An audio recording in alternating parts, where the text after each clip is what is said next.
अब सभी को जय भीम, नमो बुद्धाय। आप जो मेरे पीछे देख रहे हैं ये विश्व का सबसे बड़ा बौद्ध स्तूप है। ये बौद्ध स्तूप का निर्माण उज्जैन के सम्राट राजा चंद्रप्रबोध के द्वारा किया गया था। इसका और जीर्णोद्धार सम्राट अशोक के समय में किया गया था।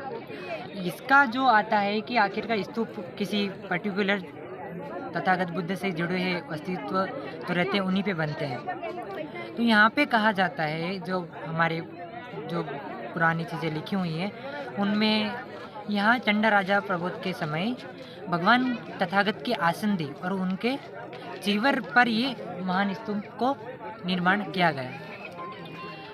यहाँ धीरे धीरे समय बदलता गया। राजा सम्राट अशोक यहाँ रहे जो राज्यपाल के रूप में उज्जैन में। उन्होंने अपने 11 वर्ष यहाँ बिताए। उसी के समय उनकी पत्नी रानी देवी, उन्होंने यहाँ उज्जैन अवंतिका में रहकर ही तथागत बुद्ध की हमेशा अनुयायी के रूप में इस स्तूप की पूजा करते रहे। आगे समय में चलते हुए जब समय का परिवर्तन हुआ तो एक विरासत हमारे हाथों से चली गई और धीरे धीरे ये इतिहास में ही गुम होकर रह गए।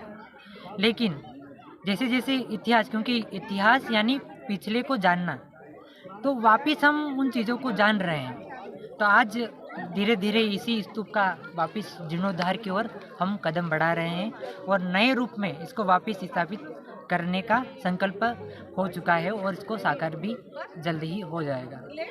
ये स्तूप अवंतिका यानी कि जो पुराने समय में मालवा प्रांत आज का है वह अवंतिका जनपद कहलाता था। उसी के अंदर उज्जैन शहर के अंदर ही स्थापित है।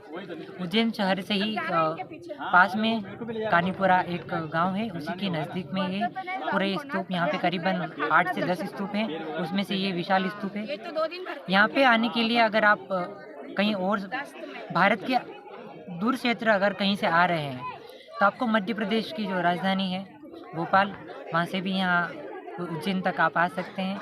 अन्यथा अगर किसी हवाई मार्ग का जो रहता है उससे अगर आप आएँ तो इंदौर यहाँ का सबसे नज़दीकी हवाई केंद्र है। यहाँ से आप यहाँ उज्जैन फिर 4 वाहन या वाहनों के माध्यम से यहाँ तक आ सकते हैं। अगर बाहर विदेश, क्योंकि यहाँ पे जो इतिहास में जोड़ा गया है संघमित्रा और महेंद्र, जो कि विदेशों में ही धम्म की स्थापना करी थी, सबसे ज़्यादा श्रीलंका। तो श्रीलंका का महत्व यानी कि संघमित्रा और महेंद्र से ज़्यादा जुड़ा हुआ है। दोनों को बनते और भिक्षुनी के रूप में वो अपना अनुयायी तो स्वीकार किया था उन्होंने। तो वहाँ से ही बहुत सारे अनुयायी यहाँ आते हैं।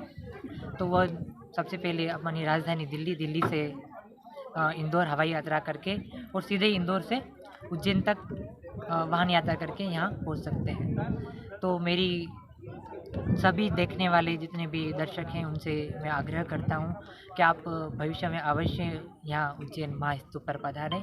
और जो हर वर्ष की तरह हम फरवरी माह के पहले सप्ताह रविवार को यहाँ एक बौद्ध महास्तूप महोत्सव के रूप में एक दिवस के रूप में पूरा हर्षोल्लास के साथ मनाते हैं। तो मेरा आग्रह आपसे रहेगा कि आप ज़रूर इस महोत्सव के रूप में सम्मिलित रहें। जय भीम, नमो बुद्धाय।